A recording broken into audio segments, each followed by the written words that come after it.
Happy Halloween, everybody, and since it's the last Friday before Halloween, I figured we'd lighten things up a little bit and talk about one of my favorite classic Halloween family films.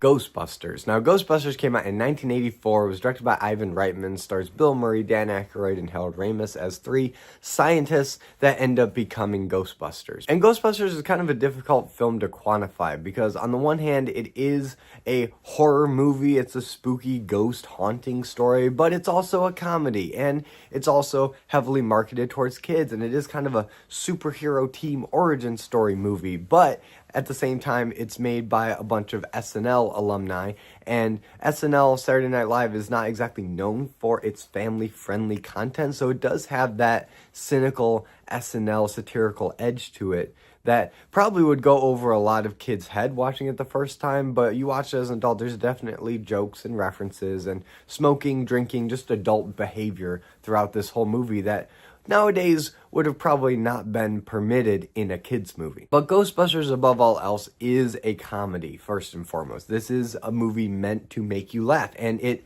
succeeds in that more often than not. Now, there are a few jokes that are a bit awkward here and there that don't always land, but those are very few and far between. But really, most of the jokes in this movie that get a laugh out of me after repeated viewings are the subtle little quips and jabs that characters say to each other that are personality based and character based. Those always get a laugh out of me because it's relatable. People in this movie talk how normal people talk for the most part, unless it's someone like Egon, who's supposed to be this kind of stoic, nerdy stereotype. But for the most part, people like Bill Murray, Dan Aykroyd, and even Sigourney Weaver all talk and interact like normal people. Just in the case of the Ghostbusters, they're normal people that know that they're doing something incredibly bizarre, and they know that a lot of people aren't going to believe them, but they believe it. And the movie frames it where we are 100% on their side. We know that ghosts are real from the very beginning of this movie. We see a ghost in a library, and then they go and investigate it, and we see some more really impressive practical ILM special effects that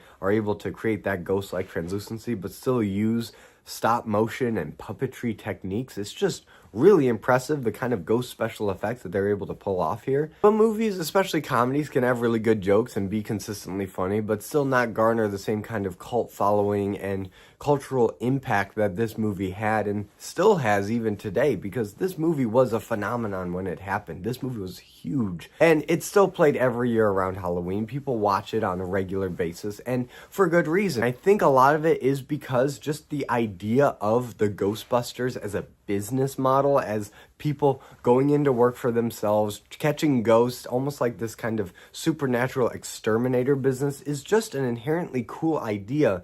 And they treat it in this movie like a superhero origin story, like they're putting together the X-Men or something like that. Kind of tight-knit group of people with different specialties. You even have Winston, who comes in later, who I wish was in more of the movie because he does bring a lot of personality and charm, and he's kind of the everyman looking at it with fresh eyes. I wish we saw more of him. It's still cool because we get that group dynamic, we get that kind of blue-collar working man dynamic where they're starting from nothing, working their way up, making a little bit of money, putting that back into their facilities and their technology and upgrading their weapons and storage units and all this stuff, and you just see this progression of their business. It's really cool and satisfying to see them succeed. That's probably why Ghostbusters 2 wasn't received nearly as well as Ghostbusters 1, because what they did in Ghostbusters 2 is they brought him back down to square one. They put him out of business. They had to make them start from scratch all over again, and that's just not as satisfying the second time when you see how much progress they make in this movie. And even though in this movie you do get the Environmental Protection Agency and some cops trying to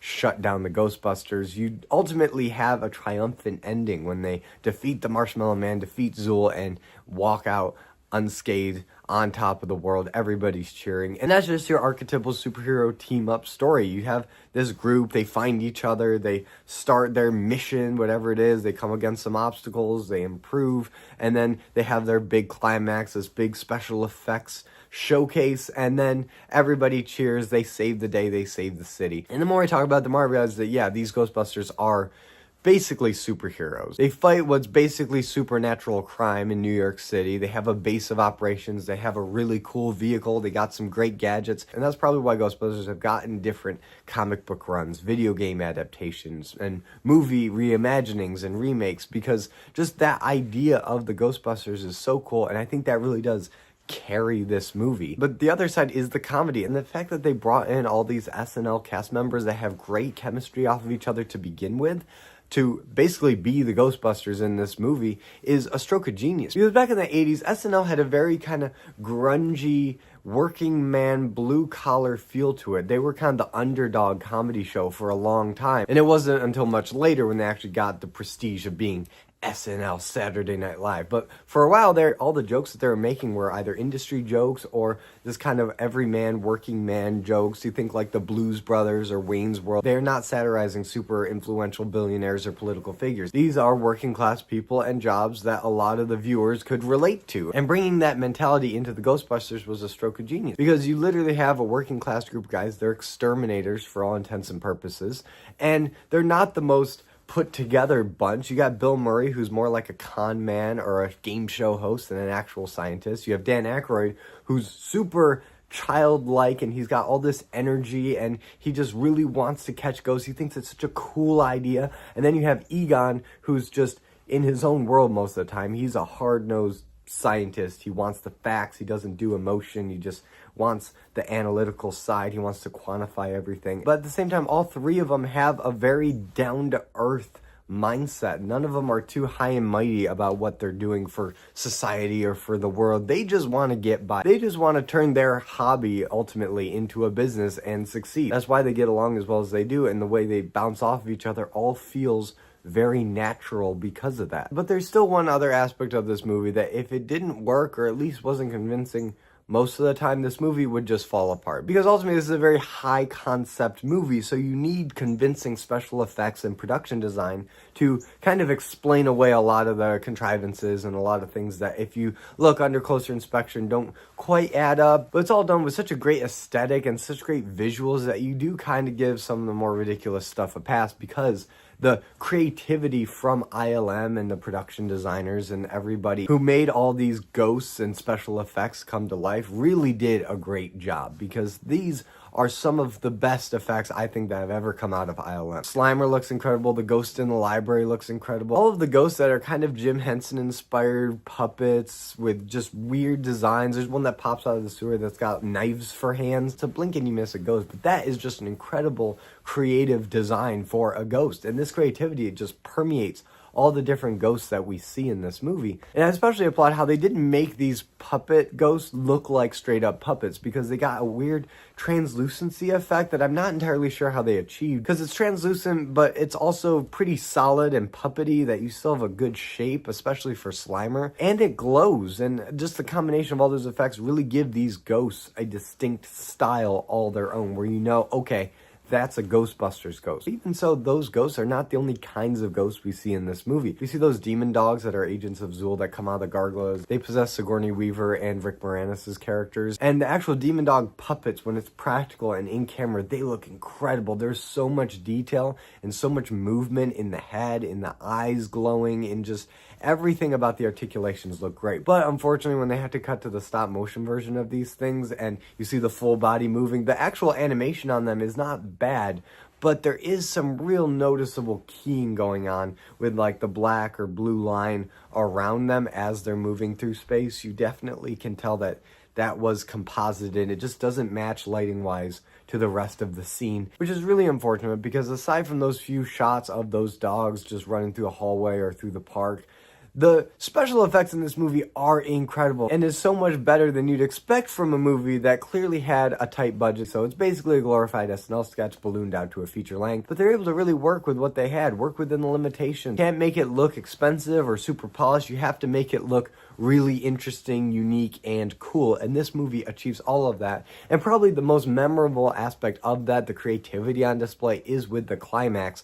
when you have the 50-foot marshmallow man destroying New York City. And this is one of the biggest laughs that you'll probably ever get out of the Ghostbusters franchise. The way it's revealed that that's what it is just perfectly timed. The pacing of this whole exchange, this whole scene is great because it starts off with them confronting Zool, who looks like an androgynous David Bowie, and she says that the Destructor is coming and you will choose the form that the Destructor will take to destroy everything. And everybody starts wiping their mind, don't think of anything, and then you have Ray, who's, you know, the kid of the group that just has no impulse control. He said it just popped in there, the Stay Puft Marshmallow Man, because he was trying to think of something that just could never destroy us, something so innocent and from his childhood that could never bring anything bad. So now we got the Stay Puft Marshmallow Man, who kind of looks like a cross between Donald Duck, Sailor Suit, and the Michelin Man. So yeah, not the most intimidating figure, but the way it's stomping around, the way it screams Godzilla noises to the world, it's just so funny because everybody is terrified of this thing. They're scrambling around trying to figure out what to do, but it's